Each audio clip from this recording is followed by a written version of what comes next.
या खुदा साईं असां सभिनी ते पंहिंजी बाज कर, दूर सभु दुखड़ा करे सभिनी खे तूं आबाद कर। दूर सभु दुखड़ा करे सभिनी खे तूं आबाद कर। है माफ़ कर मौला मदायूं मुस्तफ़ा जे वास्ते, या अली शेरे खुदा मुश्किल कुशा जे वास्ते। सदके सैयद जे सफ़ा ॾुखड़नि खां तूं आज़ाद कर, दूर सभु दुखड़ा करे मौला सभिनी खे तूं आबाद कर। या खुदा साईं असां सभिनी ते पंहिंजी बाज कर, दूर सभु दुखड़ा करे सभिनी खे तूं आबाद कर। आ परेशानी वॾी को की न आवांदो हिते, कंहिंखे रोज़ीअ जी त को बीमारड़ो रोए किथे। ही ॿुधी सभु अर्ज़ड़ा बीमारड़नि खे चाक कर, दूर सभु दुखड़ा करे सभिनी खे तूं आबाद कर। दूर सभु दुखड़ा करे सभिनी खे तूं आबाद कर।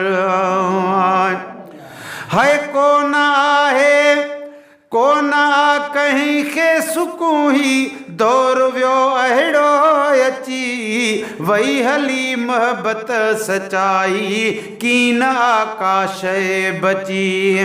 मोहब्बतूं साॻियूं ॾई सीना असांजा साफ़ कर, दूर सभु दुखड़ा करे सभिनी खे तूं आबाद कर।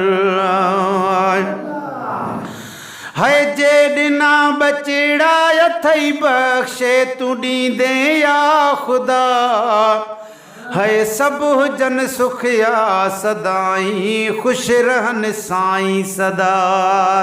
पंहिंजे कुदरत सां कादिर मुश्किला तूं माफ़ कर, दूर सभु दुखड़ा करे मौला सभिनी खे तूं आबाद कर। है खुश सदा रखंदे खुदा मुर्शिद जे बचड़े प्यार खे, ॾे हयाती तूं असांजे साईं कंबर वार खे। ॾे शफ़ा तूं असांजे साईं कंबर वार खे। हिन हुसैनाबाद खे हरदम तूं ज़िंदाबाद कर, दूर सभु दुखड़ा करे सभिनी खे तूं आबाद कर।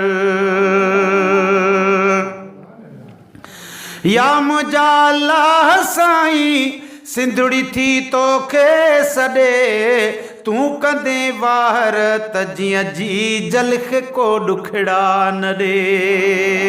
हिन सॼी सिंध खे साईं सर सब्ज़ शादाब कर, दूर सभु दुखड़ा करे सभिनी खे तूं आबाद कर। तूं कंदे पंहिंजो करम पो केरु पाणी बंद कंदो, जो कंदो अख मेरड़ी इनशा अल्लाह थींदो अंधो। जो सचो थे कीन सिंध सां तंहिंखे तूं बर्बाद कर, दूर सभु दुखड़ा करे सभिनी खे तूं आबाद कर। आसिरो तो में रखी मुरे कन पया मारूं अड़ा, सभु सुख्या रखंदे धणी हिन देस जा सांगी अड़ा।